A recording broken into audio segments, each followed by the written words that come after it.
আসসালামু আলাইকুম প্রিয় শিক্ষার্থীবৃন্দ, আশা করি যে যেখানে আছো আল্লাহর অশেষ রহমতে ভালো আছো। আমিও তোমাদের দোয়ায় আল্লাহর অশেষ রহমতে ভালো আছি।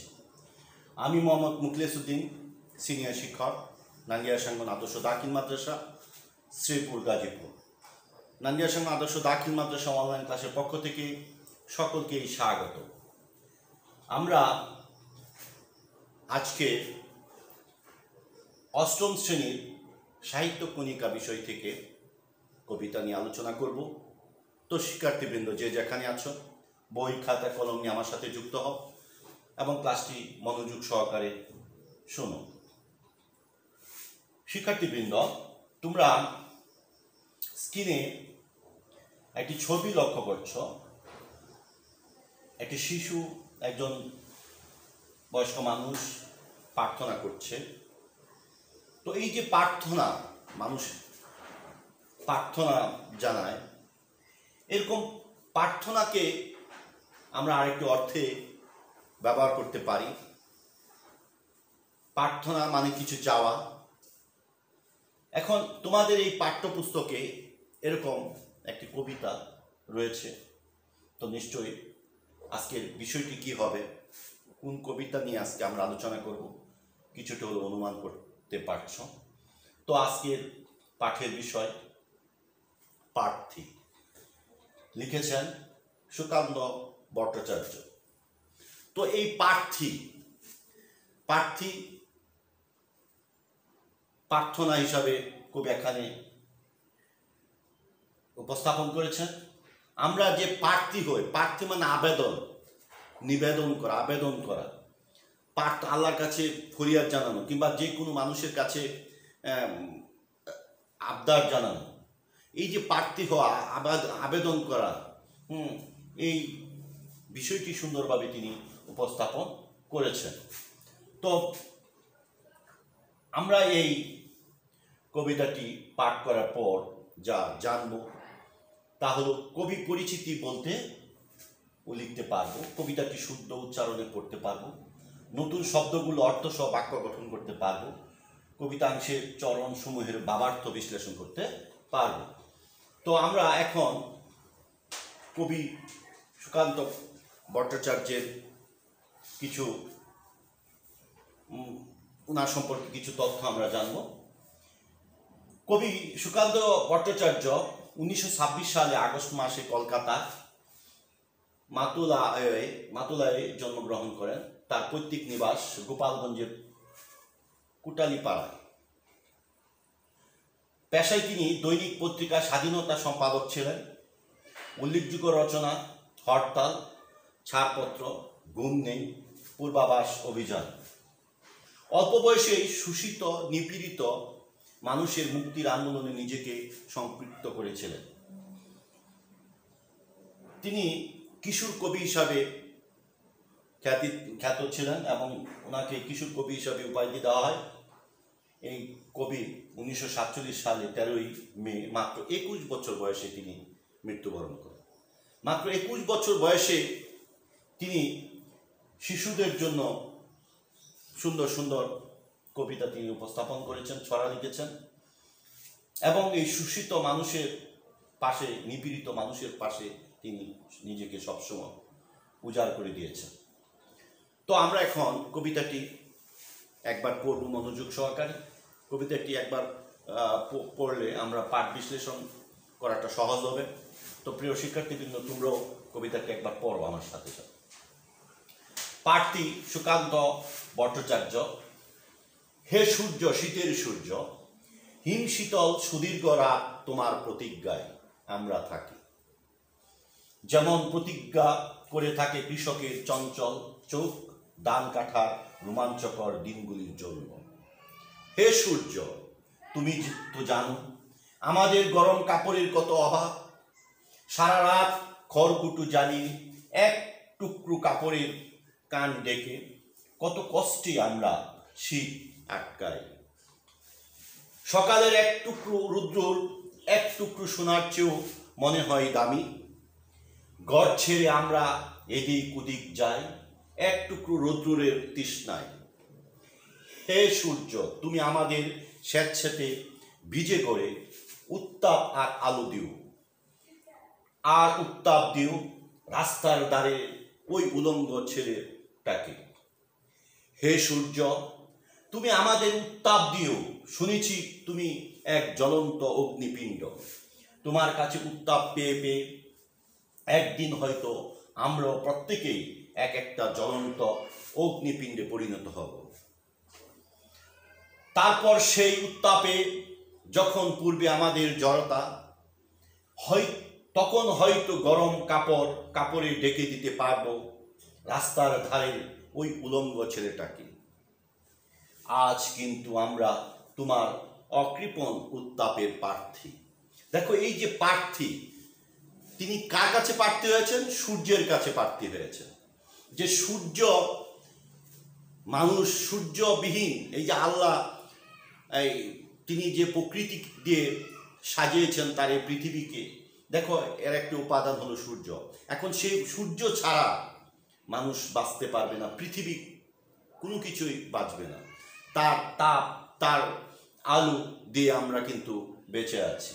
এখন এই যে সূর্যের যে অবদান, এই কারণে সূর্যের কাছে লেখক কবি এখানে প্রার্থী হয়েছেন। হ্যাঁ, কিসের প্রার্থী হয়েছেন? নিরহ, অসহায়, বস্ত্রহীন মানুষের, যারা শীত নিবারণ করতে পারে না, গরিব অসহায় মানুষ যে শীতে কত কষ্ট করে, সেই কষ্টের কথাগুলি তিনি কিন্তু এই কবিতায় সুন্দরভাবে উপস্থাপন করেছেন। এই কারণে সেই অসহায় দরিদ্র মানুষগুলোর শীত নিবারণ করার জন্য তিনি কিন্তু সূর্যের কাছে প্রার্থী হয়েছেন, আবেদন জানিয়েছেন। কি আবেদন জানিয়েছেন? যে তুমি তোমার সেই উত্তাপ ছড়াও। তো প্রিয় শিক্ষার্থীবৃন্দ, তো আমরা এই কবিতার কিছু নতুন নতুন শব্দ রয়েছে, সেই অর্থগুলো আমরা এখন জানব। প্রার্থী, যা কবিতার নাম। প্রার্থী প্রার্থনাকারী, আবেদনকারী। অগ্নিপিণ্ড, আগুনের গোলা। হিম শীতল, তুষারের মতো ঠান্ডা। তারপরে স্যাঁতস্যাঁতে, ভিজে ভিজে ভাবযুক্ত। তো প্রিয় শিক্ষার্থীবৃন্দ, এখন আমরা কবিতাটি বিশ্লেষণ করব। তো তোমরা খুব মনোযোগ সহকারে কবিতাটি শুনবে, আশা করি তোমরা উপকৃত হবে। আমরা স্ক্রিনের ছবির মাধ্যমে বিশ্লেষণ করার চেষ্টা করব। হে সূর্য, শীতের সূর্য, হিম শীতল সুদীর্ঘ রাত তোমার প্রতিজ্ঞায় আমরা থাকি। বলতেছে হে সূর্য, সূর্য দিয়ে শুরু করেছেন কবি, যে শীতের সকাল। কিসের সকাল? শীতের সকাল। কারণ আমরা জানি শীতকালে সূর্যের তাপে অসহায় ছিন্নমূল মানুষগুলো, পৃথিবীর প্রতিটি মানুষই এই সূর্যের তাপ কখন আসবে, সেই সকালবেলা সূর্যের তাপ শরীরে লাগানো হবে, এরকম প্রত্যাশায় কিন্তু আমরা থাকি।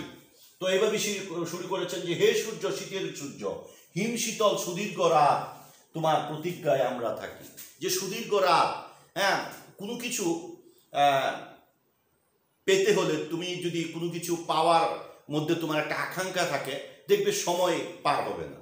হ্যাঁ, তুমি ধরো যে কালকে তোমার রেজাল্ট হবে, হ্যাঁ, তুমি জানো পরীক্ষা, দেখবা তোমার রাতটি পার হচ্ছে না, সারা রাত যখন সুদীর্ঘ হয়ে গেছে, অনেক লম্বা হয়ে গেছে, কারণ অপেক্ষার সময়টা সহজে কাটতে চায় না।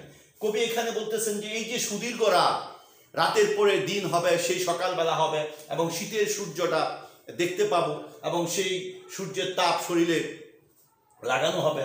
এখন সেই সুদীর্ঘ রাত, এই প্রতিজ্ঞা করতেছি যে কখন তোমার দেখা পাবো। তাই কবি সেই সুদীর্ঘ রাতটি প্রতীক্ষায় থাকে, কিসের জন্য? তোমাকে পাওয়ার জন্য, সেই সূর্যকে পাওয়ার জন্য। আমরা পরের অংশে, যেমন প্রতিজ্ঞা করে থাকে কৃষকের চঞ্চল চোখ ধান কাটার রোমাঞ্চকর দিনগুলির জন্য। দেখো, খুব সুন্দর একটি লাইন, যে কৃষক কিন্তু, আমরা যেহেতু গ্রাম বাংলার মানুষ, আমরা প্রতিটি ছেলে মেয়ে আমরা কৃষকের সন্তান, অধিকাংশ এই দেশের অধিকাংশই মানুষ। হ্যাঁ, ধরা যায় 90% মানুষ কৃষিকাজের সাথে জড়িত। যেমন প্রতিজ্ঞা থাকে সেই কৃষকের চঞ্চল চোখ। দেখো, যখন ফসল কৃষক মাঠে ফলায় তখন কিন্তু সেই ফসল কখন তিনি গড়ে তুলবেন সেই আশায় তার চোখে কিন্তু মানে একটা করতে থাকে, মানে পাওয়ার যে আকাঙ্ক্ষা চোখ মুখে সেটা ফুটে ওঠে।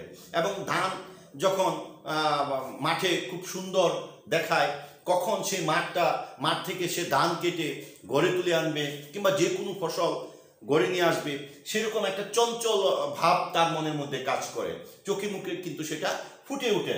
কৃষকে কিন্তু এই প্রতিজ্ঞা করতে থাকে, হ্যাঁ, কখন মাঠ থেকে আমার এই ফসলগুলো গড়ে আনবো। সেই ধান কাটা রোমাঞ্চকর দিনগুলির জন্যে, হ্যাঁ, কবি এখানে কৃষকের সাথে সেই প্রতিজ্ঞা, মানুষ সূর্যকে পাওয়ার যে প্রতিজ্ঞা মানুষ প্রতীক্ষা করতে থাকে, সেরকম প্রতিজ্ঞা আমরা কিন্তু এই কৃষকের এই ফসল তুলে আনার মাধ্যমেও কিন্তু আমরা সেটা দেখতে পাই। আবার বলতেছে কবি পরের লাইনে যে, হে সূর্য, তুমি তো জানো আমাদের গরম কাপড়ের কত অভাব। এখন তুমি, লেখক এখানে এই ছিন্নমূল মানুষ, গরিব, অসহায়, দরিদ্র মানুষের কথাই কিন্তু তিনি তুলে ধরেছেন। আমরা বাংলাদেশের প্রতিটি মানুষ কিন্তু এই সম্পর্কে আমাদের অভিজ্ঞতা রয়েছে যে শীত আসলেই গরিব মানুষ, অসহায় মানুষগুলো রাস্তার পারে কিংবা রেল স্টেশনে কিংবা বাড়িতে বিভিন্ন জায়গায় দেখবে, হ্যাঁ, জড়ো হয়ে, হ্যাঁ, একটা হয়ে তারা দিন কাটাচ্ছে। তাদের শীতের কোনো কাপড় থাকে না, কারণ তারা তো ভাত খেতেই পারে না, এরকম মানুষ রয়েছে। এখন তাদের যে শীতের যে কাপড়, সেই কাপড়ের কিন্তু অনেক অভাব। হ্যাঁ, তারা সেই শীত নিবারণের জন্য সে কাপড় কিন্তু সে গায়ে দিতে পারে না, ফলে সে সূর্যের অপেক্ষায় থাকে, কখন সূর্য উঠবে, সেই সূর্যের তাপে নিজেকে উত্তপ্ত করবে, তাপে তার শরীরটাকে গরম করবে, এরকম প্রতিজ্ঞা, এরকম অপেক্ষা কিন্তু মানুষ, ছিন্নমূল মানুষ, গরিব, অসহায়, দরিদ্র মানুষগুলি করতে থাকে। তো কবি এখানে বলতেছে যে আমাদের গরম কাপড়ের, আমাদের এই শীতের কাপড়ের যে কত অভাব, সেটা তো তুমি জানো। সূর্যকে প্রশ্ন করতেছে, বলতেছে। আমরা পরের অংশে দেখব যে সারা রাত খড়কুটো জ্বালিয়ে এক টুকরো কাপড়ের কান ঢেকে কত কষ্টে আমরা শীত আটকাই। দেখো, এখানে বলতেছে যে সারা রাত আমরা কিন্তু খড়কুটো, গ্রামে দেখবে খড়, মানে বিভিন্ন রকমের এই জ্বালিয়ে খড়কুটো দিয়ে আগুন ধরে চারপাশে বসে, এরকম চারপাশে বসে মানুষ কি শরীরকে গরম করছে, তাপ নিচ্ছে, কেন? শীত থেকে বাঁচার জন্য। আর সেই যাও একটু কাপড় রয়েছে, সেটুকু কত কষ্টে আমরা শুধু শীত আটকাই ও কান ডেকে। দেখবে সকালবেলা কিংবা শীতের সময় মানুষ শুধু ওই কানের মধ্যেই শীত প্রচুর পরিমাণে অনুভব হয়। আর সেই কারণে আমাদের যেটুকু কাপড় আছে, শর্টকাট কাপড় এখানে বোঝানো হয়েছে, যে শুধু কান ডাকতে পারি এরকমের কাপড় আমাদের রয়েছে। পরের অংশে দেখবো আমরা যে সকালে এক টুকরো রৌদ্রুর এক টুকরো সোনার চেয়েও মনে হয় দামি। গড় ছেড়ে আমরা এদিক ওদিকে যাই এক টুকরো রৌদ্রের তৃষ্ণায়। বলতেছে এই যে সকালবেলার এক টুকরো রৌদ্র, এটা সোনার চেয়েও দামি। হ্যাঁ, তুমি জানো যে স্বর্ণ অনেক দাম, অনেক মূল্যবান। এখন কবির ভাষায় যে এই স্বর্ণ এই রৌদ্রের সাথে তুলনা চল না, রৌদ্র আরো অনেক বেশি দামি, স্বর্ণের চেয়ে অনেক বেশি দামি। কারণ আমরা এই রৌদ্র পাওয়ার প্রত্যাশায় আমরা কিন্তু এদিক ঘর থেকে এদিক ওদিকে ছুটে বেড়াই। কারণ মনে হয় যেন এই রুমে হয়তো একটু শীত কম লাগবে, ওই রুমে যায়, মানে বিভিন্ন জায়গায় ছুটাছুটি করতে থাকি। কিসের জন্য? শীত থেকে বাঁচার জন্য, একটু রৌদ্রর আশায়। হ্যাঁ, দেখা যাবে যে সূর্য অনেক সময় বাধাগ্রস্ত হয় বিভিন্ন গাছে, ঘরবাড়ি, হ্যাঁ, যেই জায়গায় সূর্য সরাসরি পৃথিবীর বুকে তাপ দিচ্ছে, ওই জায়গায় কিন্তু আমরা গিয়ে বসতে চাই, দাঁড়াতে চাই, ওদিকে যাই। অন্ধকার যেখানে সূর্যের আলো পড়ে না, সেই জায়গায় কিন্তু শীতের সময় আমরা বসি না। দেখবে রাস্তা পারে, ঘরে, দোকান পাড়ে, যে জায়গায় ঘরের কিংবা গাছের ছায়া তাকে সূর্যে আড়াল হয়ে যায়, সেখানে কিন্তু মানুষ বসতে চায় না। যেই জায়গায় সূর্য আলো দিচ্ছে, আলো পড়ছে পৃথিবীর বুকে, ওই জায়গায় কিন্তু আমরা বসতে চাই। এই কারণে আমরা এই ঘর থেকে বের হয়ে এদিক ওদিকে কিন্তু আমরা ছুটে যাই কিসে? ওই রৌদ্র তৃষ্ণা, আমার মনের যে মানে পাওয়ার যে আকাঙ্ক্ষা, যে শীত, একটু সূর্যের তাপ যদি শরীরে লাগে, সেই তৃষ্ণা কিন্তু আমার মনের মধ্যে থাকে, আমার দেহের মধ্যে থাকে। পরের প্যারায়, হে সূর্য, তুমি আমাদের স্বেচ্ছাতে বিজে করে উত্তাপ আর আলো দিও। বলতেছে সূর্যের কাছে প্রার্থনা জানাচ্ছে, আবেদন জানাচ্ছে, প্রার্থী হচ্ছে, হ্যাঁ, যে কি, যে আমাদের যে স্বেচ্ছাতে গড় রয়েছে, হ্যাঁ, এরকম গড়, এখন সেই স্বেচ্ছাতে আমরা জানি যে দরিদ্র মানুষগুলোর গড়গুলি খুব নিচু হয়, কিংবা খড়কুটা দিয়ে তৈরি করা হয়, সেইখানে মানুষ ওই যে নিচু জায়গায় থাকে, পানি আসে, হ্যাঁ, একটু ভিজা থাকে, স্বেচ্ছাতে থাকে, হ্যাঁ, আর স্বেচ্ছাতে গড়ে তো আরও শীত বেশি লাগে। এখন সেটি বলতেছে তুমি আমাদের স্বেচ্ছাতে ভিজে গড়ে উত্তাপ আর আলো দিও, সেখানে তাপ দিও। সেখানে যদি তোমার সূর্যের সেই তাপ যদি না পড়ে, হ্যাঁ, গড়ের মধ্যে, তাহলে কিন্তু সেই ঘর বরফ হয়ে যাবে, সেইখানে কিন্তু বসবাস করা সম্ভব হবে না। আর উত্তাপ দিও রাস্তার দ্বারের ওই উলঙ্গ ছেলেটিকে। বলতেছে দেখো, তোমরা যদি শহর বন্দরে যাও, হ্যাঁ, রেল স্টেশনে যাবে, রাস্তার বাস টার্মিনালে যাবে, অনেক রাস্তার পাড়ে যাবে, হাসপাতালের পাশে যাবে, হ্যাঁ, সেখানে দেখবে অনেক গরিব ছিন্নমূল মানুষ, দরিদ্র মানুষ রাস্তার পাড়ে শুয়ে রয়েছে, তাদের কোনো কাপড় নেই। তা এখানে উলঙ্গ বলতে বোঝানো হয়েছে যে তার যে প্রয়োজনীয় যে কাপড় দরকার ছিল, সেই কাপড়গুলো তার শরীরে নেই। সে কিন্তু শীতে খুব কষ্ট পাচ্ছে। তার এই যে উলঙ্গ ছেলেটি, এই যে এখানে উলঙ্গ বোঝানো হয়েছে যে তার কাপড়ের স্বল্পতা, তার কোনো কাপড় নেই, হয়তো লজ্জা নিবারণের জন্য একটুকু কাপড় রয়েছে, আর শরীরে কাপড় দেওয়ার মতো, শীত আটকানোর জন্য গরম কাপড় তার নেই।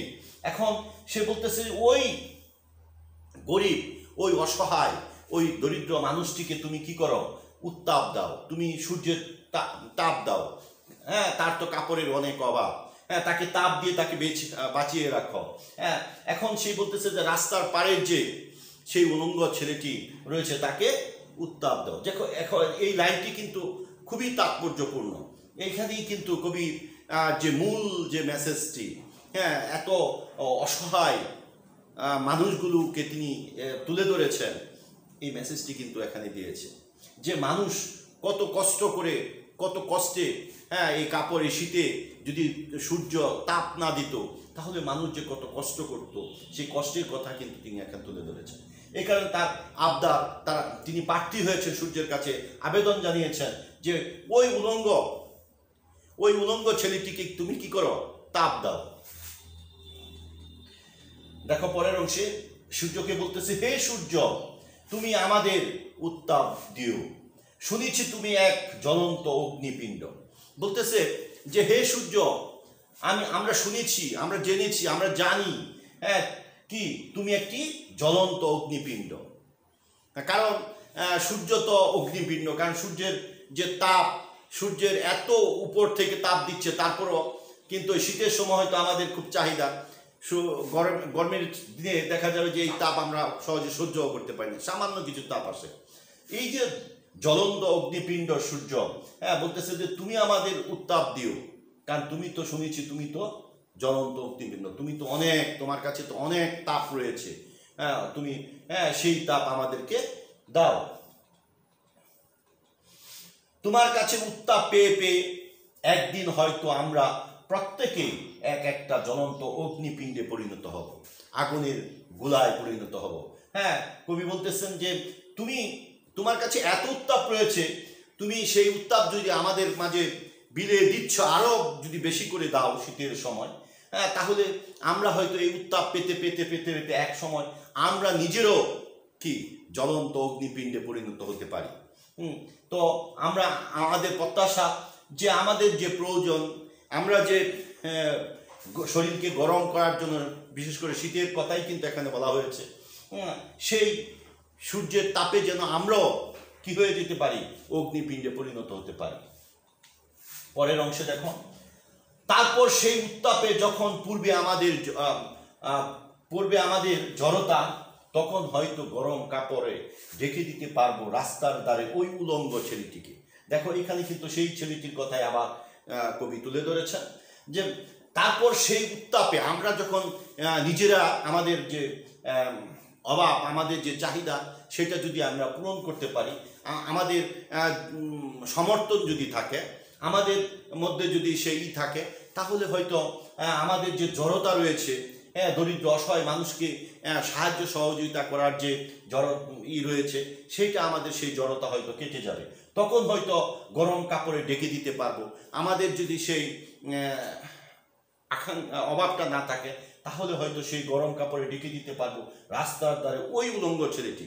রাস্তার ধারে যে উলঙ্গ ছেলেটি পড়েছিল, অনেক, শুধু একটি ছেলে না, অনেক মানুষ, অনেক দরিদ্র অসহায় মানুষ শীতের সময় তারা কিন্তু সেই গরম কাপড়ের অভাবে রাস্তায় পড়ে থাকে সূর্যের তাপের প্রত্যাশায়। এখন কবি বলতেছে হয়তো আমাদের সেই জড়তা যদি কেটে যায়, আমরা হয়তো সেই রাস্তার ধারে উলঙ্গ ছেলেটিকে সেই কাপড়ের ব্যবস্থা আমরা করতে পারবো। আমরা কিন্তু বাস্তবে শীতের সময় সরকারের তরফ থেকে বিভিন্ন রকম ধনী যারা রয়েছেন, তারা কিন্তু এই শীত বস্ত্র বিতরণ করে থাকে। বাংলাদেশ সরকার প্রতি বছরই কিন্তু বিভিন্ন মন্ত্রণালয়ের মন্ত্রী পরিষদের সদস্যবৃন্দ কিংবা দেশের ধনাঢ্য ব্যক্তিবর্গ, তারা কিন্তু অসহায় দরিদ্র মানুষের পাশে কিন্তু সর্বদাই কিন্তু থাকেন, এবং তাদের এই উলঙ্গ ছেলেটি, এই অসহায় দরিদ্র ছেলে কিংবা মানুষদেরকে এরকম সাহায্য সহযোগিতার মাধ্যমে কিন্তু আমরা বসবাস করি। তো কবি কিন্তু সেই প্রত্যাশাই করেছেন। পরের অংশে কবি একবারে শেষ এই লাইনের মাধ্যমে তিনি তার এই কবিতাটি শেষ করেছেন। আজ কিন্তু আমরা তোমার অকৃপণ উত্তাপের প্রার্থী। বলতেছে যে আজ কিন্তু, এতক্ষণ যে আলোচনা করা হয়েছে, যে কিন্তু আমরা তোমার অকৃপণ উত্তাপের প্রার্থী। আমরা কিসের প্রার্থী? সেই উত্তাপ, আমার শরীর যেন তোমার তাপে, তোমার সূর্যের তাপে যেন আমরা সেই তাপ আমরা পেতে পারি। এই তাপ পাওয়া, এই গরম হওয়া, শরীরকে গরম করার প্রার্থী কিন্তু আমরা। এই কারণে বলতেছে উত্তাপের প্রার্থী। এই যে দেখো পৃথিবী সূর্যের আলো ছাড়া উদ্ভিদ বাঁচবে না, মানুষ বাঁচতে পারে না। বরফে ঢেকে যাবে সারা পৃথিবী যদি সূর্যের তাপের দ্বারা এই পৃথিবী আলোকিত না হতো। তাই বলতেছে যে উত্তাপের প্রার্থী। এই উত্তাপ, এই যে তুমি তাপ বিকিরণ করছো, সেই তাপ যদি তুমি আমাদেরকে না দাও, তাহলে কিন্তু এই পৃথিবী বসবাসের অযোগ্য হয়ে পড়বে। আর সেই কারণে আমরা তোমার কাছে প্রার্থী হয়েছি। তুমি কি করো? আমাদেরকে তোমার যে তাপ রয়েছে, তোমার যে উত্তাপ রয়েছে, সেগুলি আমাদের মাঝে বিতরণ করো, মানে বিকরণ করো, কিংবা আমাদেরকে সেই তাপে আলোকিত করো। এটাই আমাদের প্রার্থী, এটাই আমাদের আবেদন, এটাই আমরা প্রার্থী হয়েছি। তো প্রিয় শিক্ষার্থীবৃন্দ, এতক্ষণ যে আমরা প্রার্থী কবিতা নিয়ে আলোচনা করেছি, তোমরা নিশ্চয়ই এই কবিতার যে মূল মেসেজটি তোমাদেরকে কবি দিতে চেয়েছেন, সেটি হলো যে আমরা কিন্তু আবেদন জানাচ্ছি। কবি তিনি আবেদন করছেন কার সাথে? সূর্যের কাছে। প্রার্থী হয়েছে, প্রার্থী মানে আবেদন, প্রার্থনা করা। যে কি প্রার্থনা করেছে, কি আবেদন জানিয়েছেন, কি নিবেদন করেছেন?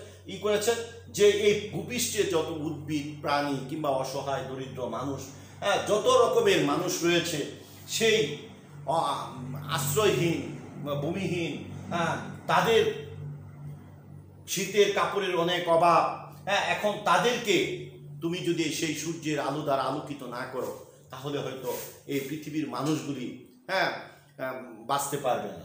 এই যে সূর্যের উত্তাপের প্রত্যাশা করা হয়েছে, সূর্যের উত্তাপের, শীতের সময় সেই সূর্যের তাপের মাধ্যমে কিন্তু আমরা নিজেরা বাঁচতে পারি, কিংবা প্রতিনিয়তই সূর্যের আলো ছাড়া এই পৃথিবীর উদ্ভিদ বাঁচবে না, মানুষ বাঁচবে না, কেউ বাঁচতে পারবে না।